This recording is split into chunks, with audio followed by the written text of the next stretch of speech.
जी, जी। तो अब आके मैं देखता हूँ कि इस्लाम के अंदर बहुत सारी चीज़ें जो हमें इस्लाम कह के बताएगी वो इस्लाम नहीं थी, ठीक? जी, फिर बहुत सारी चीज़ें हिंदुइज़्म की हिंदुइज़्म का कह के बताएगी जो हिंदुइज़्म नहीं है, ठीक है?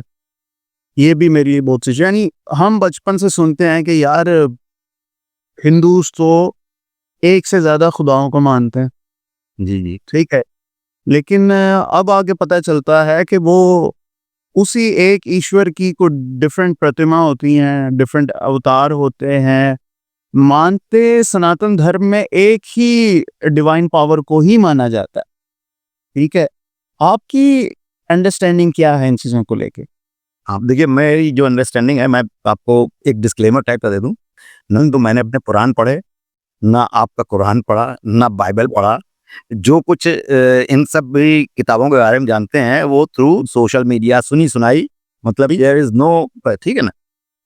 अ, रहा हिंदू वाले का, तो हिंदू वाले में मैंने जो अभी अभी क्या मतलब काफ़ी दिनों से जो मेरा विचार है कि हिंदू धर्म कैसे काम करता है कि एवरीबॉडी इज़ फ्री। वो कभी भी खुदा की तलाश अपने तरीके से करे। उसको शंकर में भगवान दिखते हैं, तो वो उनकी पूजा कर ले, उसको विष्णु में भगवान दिखते हैं, तो पूजा कर ले। वो एक जो अद्वैत बिना शरीर वाला जो खुदा है, उसकी कर ले। उसको दे मतलब फीमेल गॉडेस की करनी है, उसको कर ले।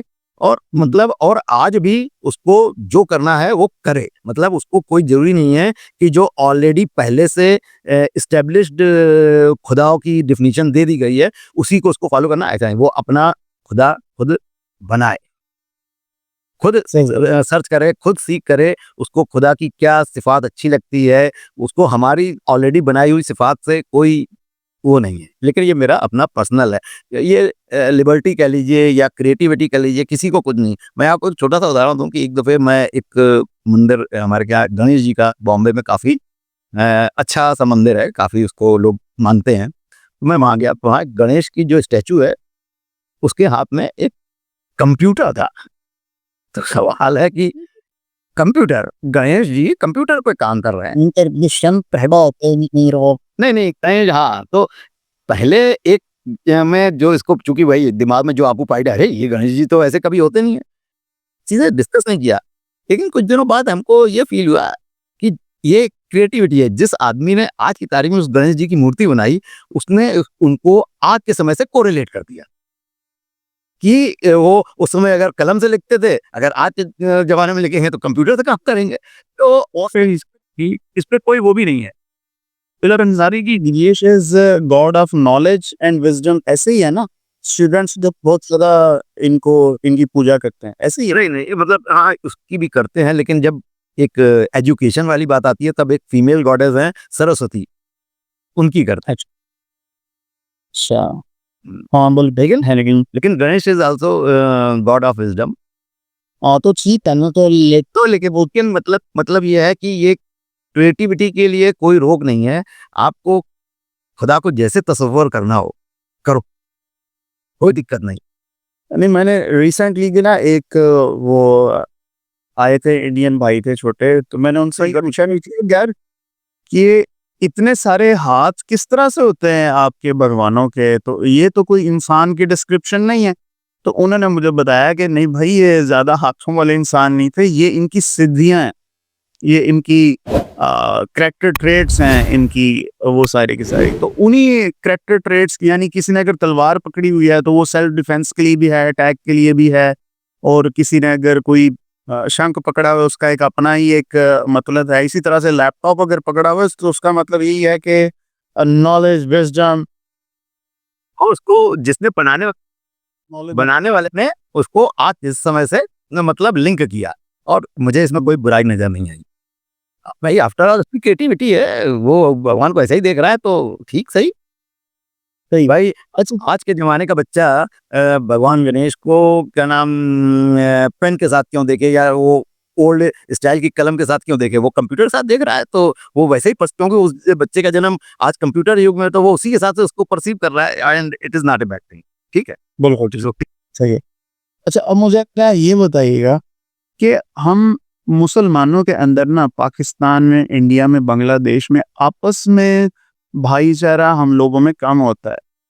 यानी आप देखिएगा कि जो सेक्टेरियनिज्म है ना, जो बड़े-बड़े 2 हैं, बरेली वाले, देवबंद वाले, फिर शिया लोग, ये सब लोग आपस में इनका कॉन्फ्लिक्ट्स रहते हैं चीज़ों को अंडरस्टैंड करने में। जो मैंने अंडरस्टैंडिंग की वो बेटर है, जो वो कहते हैं हमने अंडरस्टैंडिंग की वो बेटर है। मुझे बताइएगा कि कभी हनुमान और गणेश जी के भक्त आपस में क्यों नहीं लड़ते हुए नज़र आते?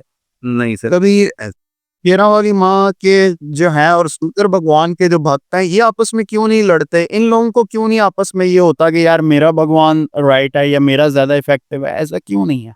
या ऐसे मेरी नज़र से नहीं, नहीं, मैं बताता हूँ थोड़ा-सा कि पहली बात तो बाय एंड लार्ज अभी पिछले 100-200 साल की हिस्ट्री में तो ऐसा नहीं है। कोई ऐसा बड़ा कॉन्फ्लिक्ट वाले आपको इंसिडेंट नहीं मिलेंगे, ये बात सही है। और वैसे मैं मतलब देखिए जो भी मैं बात कर रहा हूँ ना, प्योरली अपने परसेप्शन से बात कर रहा हूँ, इसका कहीं से कोई रेफरेंस नहीं है, कुछ नहीं है।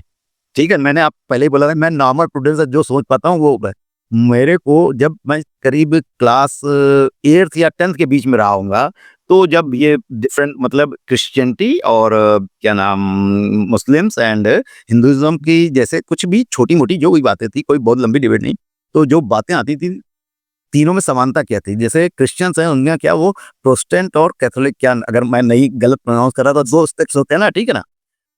जब मुसलमानों की बात होती है तो ये बरेलवी वगैरह तो बहुत ये मतलब इनसाइड वाले सेक्ट्स हैं। मेन क्या है शिया सुन्नी। हाँ, ऐसे ही। हिंदुइज़्म में भी वैष्णविक और शिवालिक मतलब शिव को पूजने वाले और विष्णु को पूजने वाले और इनके बीच में कॉन्फ्लिक्ट माना गया है। लेकिन मतलब कम से कम मैंने कहा ना कि 100-200 साल की हिस्ट्री में मैंने ऐसा कोई इंसिडेंट इनका नहीं लेकिन कॉन्फ्लिक्ट के बारे में मेरे को मालूम है कि कॉन्फ्लिक्ट है इनके बीच में।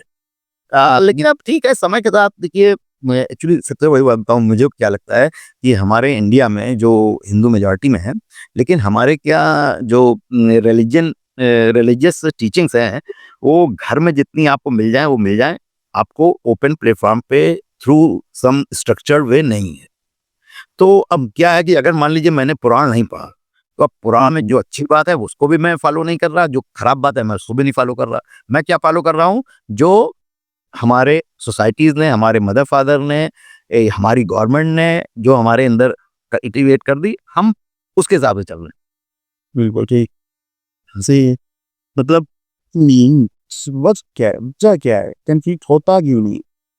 अब सर वो जब इंटरेस्ट की उतनी चीज़ नहीं रही देखिए ऐसा है कि कोई इंटरेस्ट होना चाहिए ना लड़ने के लिए, कोई फ़ायदेमंद चीज़ तो होनी चाहिए ना। हुँ।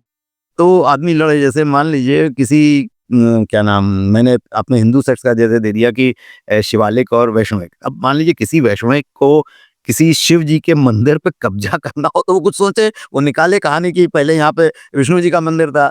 अब इत्तेफ़ाक से ऐसी कोई कहानी किसी को मिलती नहीं, ऐसा कोई इंटरेस्ट मिलता नहीं तो झगड़ा किस बात पे कर लेगा? सही बात है। बहुत आला और मेरे ख़्याल में मुसलमान लोगों को शायद कोई और चीज़ लें या ना लें हिंदुइज़्म से ये पीस और हार्मनी ये ज़रूरी इससे सीख लेनी चाहिए कि यार हम लोग डिफरेंसेस के साथ भी बड़े अच्छे से जी सकते हैं। हाँ, हमारे क्या मतलब मेरे को जैसे देखिए हमारे क्या अभी अभी जैसे आपने सनातन वर्ड यूज़ किया, सनातन वर्ड है तो बहुत पुराना, लेकिन मेरे नॉलेज में या मेरी याददाश्त में अभी ये पिछले 3-4 साल से मैं वो भी सोशल मीडिया में आने लगा। असल में से लेकिन लेकिन फिर मैंने कोरिलेट किया अपनी मतलब मेमोरी को थोड़ा हमारे यहाँ एक आर्य समाज नाम की और ब्रांच डेवलप हुई है, जिसको आप वही बोलते हैं क्या नाम जो विदाउट मतलब क्या बोलूँगा बॉडी के कंसीव करे मतलब उसमें ईश्वर का कोई मूर्ति वगैरह नहीं है। वो आसमाजी कहलाते हैं। तो लेकिन हाँ, कोई कॉन्फ्लिक्ट वाक़ई नहीं है, ऐसा कुछ कॉन्फ्लिक्ट नहीं है। अरे आप इस तरह से देख लीजिए कि सिक्स अलग मतलब धर्म है, रिलिजन है। लेकिन एक मंदिर में जाके विष्णु को भी वो कर देते हैं, राम को भी वो कर देते हैं। ऐसी कोई दिक्कत नहीं है और